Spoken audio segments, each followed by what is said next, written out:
Hey everybody, we're back to another NBA offseason grade. Today we'll be doing the Washington Wizards. Are they going to be a playoff team this year or not? And how would you grade their offseason? Do they do good or do they do bad? And let's get started. First one we talk about is key acquisition and roster moves.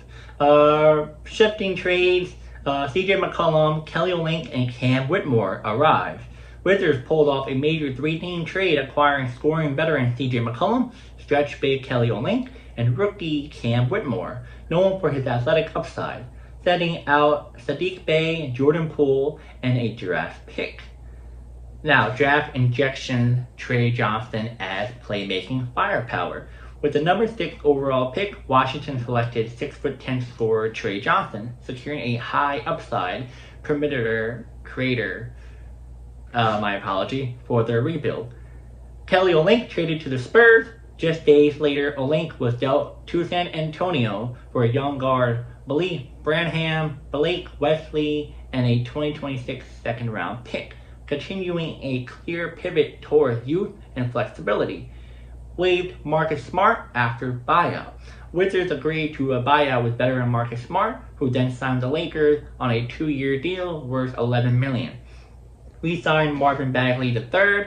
Despite being traded mid-season, Bagley returned to Washington on a 1-year deal to provide front-court depth and additional depth moves. Waived Blake Wesley and Rashawn Holmes. Signed two-way Aldridge. Tristan, I can't pronounce his name. And then these moves trimmed the roster and forfeited development roles. So my thought on this is that they pretty much upgrade Jordan Poole for CJ McCollum, which I think this is awesome. I think CJ McCollum is much better than Jordan Poole. Yes, Jordan Poole, everyone says he's better than CJ McCollum, but the last couple of years or so, Washington hasn't been the greatest. He does have his ups and downs. We'll see how he does in New Orleans, but CJ McCollum comes to the Wizards. I like this move a lot. Kelly Olynyk, I'm not sure about him. He's always going to different teams. But then, as I told you guys, he got traded to the Spurs for 2 other players and a second-round pick. So Kelly Olynyk is out of the question now. And Cam Whitmore, not sure a lot about him. So he's still a rookie. Gotta wait and see what he does this season coming up. The draft, same thing.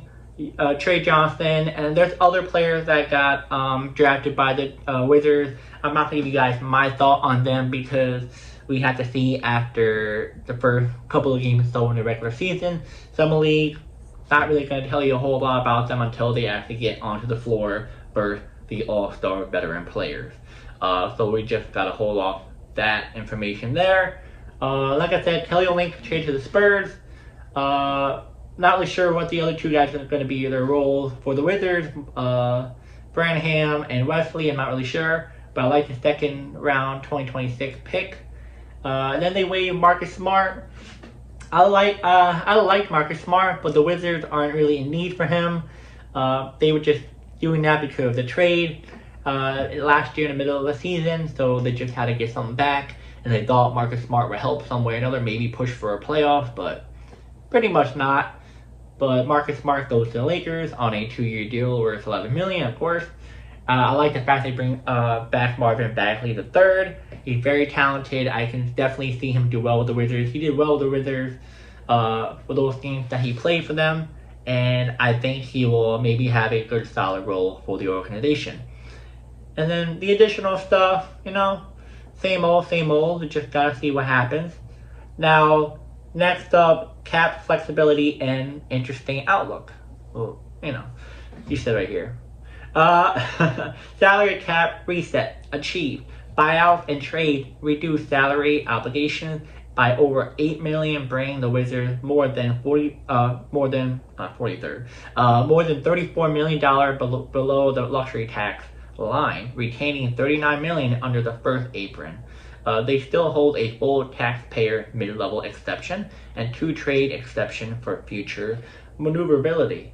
And then final thought, the Wizards' 2025 offseason firmly positioned the Wizards as a forward-looking, rebuild-first franchise they swap aging contracts for youth assets, reduce expensive salary, and maintain flexibility, striking a balance between development and potential future competition. And yeah, guys, so pretty much this is interesting offseason for the Wizards. As you saw, they were kind of doing what some other teams would do, trying to get really good players on the team to get a playoff push. But having Kyle Kuzma, having Jordan Poole wasn't going their way. As you know, the Wizards aren't a very successful franchise, you would say. Sorry, Wizards fans, but it's the truth. And I think you can see it as well. So they're going to pretty much do what every other team's trying to do. Start from the bottom up, how OKC Thunder did. I think the reason why not only them, but the Nets and some other teams are doing this is because they saw how OKC Thunder did with the rebuilding from the bottom up, and now they're trying to copy them. I have a weird feeling that's what I think these teams are doing now. Because I never saw any of the other teams do this. Yes, I saw the Knicks do it, but the Knicks did it before the Thunder. Totally different. But why two other teams are doing this? Maybe even more. It's very interesting. It's very interesting. But we'll see how it goes. You know, I like the addition of CJ McCollum, and I like the fact that, you know, they add a lot of young pieces of trying to rebuild from the bottom up. I love the young players that they had last season. I know one of them was injured, I think mostly all the season, I think it was. But I like all three of their players. I like their center. Man, he's very athletic. I forgot his name. But they're talented. They're not like, oh my god, they're going to make the finals. No, but they're talented. You can see in this team that they have potential to be a playing team. But speaking of playoff team, are they going to be a playoff team or playing team? I pretty much said playing team, but I'm not really sure because, like, the team's still trying to rebuild, and I feel like they have some potential to be a playing team. Playoff team is kind of a stretch. Yes, the East is very, very weak, but you can't trust a bunch of rookie guys to make it into the playoffs. But hey, who knows? Because you saw OKC Thunder do with a bunch of young guys. They barely had any veteran players. So maybe they can pull something off, make it into the playoffs if they're the play-in. But I'll see them more of a playing team at most if they can reach it. But I have a weird feeling they're not going to be in a playoff or play-in at all because it's just the Wizards, you know. I'm sorry, but I have to admit that. Now, how would I grade their offseason? Is it good? Is it bad? A, F, what is it? I like the fact that they got rid of the money from all Kyle Kuzma last year, and then right now Jordan Poole. They're trying to start from the bottom up. I do like what they're doing. They brought CJ McCollum. I'm gonna give them a D. It may sound like, why a D? But I like the fact that they're starting from the ground up and they're not trying to rush and bring in all-stars type of player. Yes, you can say CJ McCollum, but what I mean by that is that we have CJ McCollum and that's it. That's it. So you just have a bunch of young guys. And that's what happened with the Knicks. We had Julius Randle and a bunch of young guys. So, you know, I think this is a good move.